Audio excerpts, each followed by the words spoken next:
sa ating mga panauhing pandangal, sa araw na ito, sa aming punong guro, sa mga mahal naming mga guro, sa aking mga kaibigan kamag-aral, sa aming mga magulang, at sa iba pang nakikiisa sa espesyal na araw na ito, isang mapagpalang umaga po sa inyo lahat.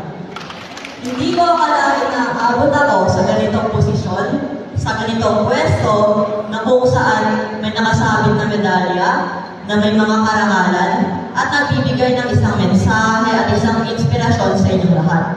Sumabay lamang ako sa takbo ng araw-araw na buhay. Siguro nga'y tinumbasan lamang ng nasa itaas ang aking pagsisikap sa pag-aaral. Kaya ito, sa kalooban niya, narito ako sa inyong harapan. Sa bagong Pilipinas na ating sinisimulan ngayon, maraming kailangang baguhin at ipagpatuloy upang lalong umunlad, hindi lamang ang ating ekonomiya, kundi ang ating matatag na pag-aaral. Ang araw na ito ay araw natin lahat. Ito man ay wakas, ngunit ito rin ay simula ng panibagong bukas at pagsisikap. Sa bawat araw natin pagpunta sa paaralan upang makamit ang ating mithiin sa buhay, sa loob ng 7 taon ay unti-unting lumiliwanag ang ating magandang bukas. Ito ay nasa ating mga kamay, sampu ng ating sipag, tiyaga, tiwala sa sarili at paniniwala sa Diyos ng mga kapangyarihan.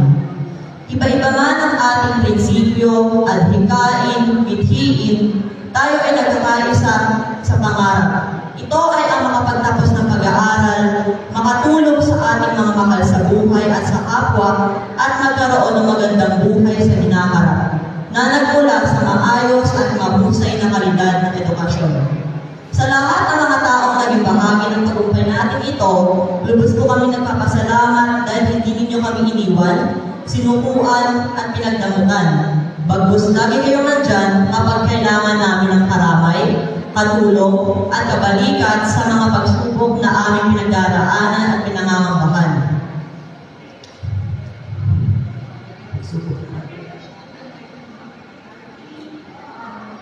Sa ating lahat, bilang pagtatapos, ay iwan ko ang isang hamon na maaaring nagawa natin ngayon.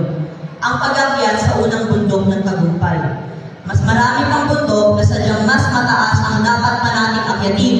Kaya lipad lang ng lipad upang ang bagong Pilipinas ay ating makabutan. Upang mas lalo pang mapagtibay ang ating magandang kinabukasan. Kaya kapwa akong nagsipagtapos, kapit, gising, lipad, tungo sa ating hinahangad na tagumpay.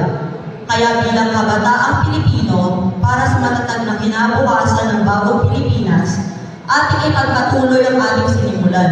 Dahil sa huli, masusungkit natin ang ating tagumpay para sa ating bagong kinabukasan. Muli, maraming salamat po sa inyong lahat at lalo na sa mga kapwa kong nagsipagtapos.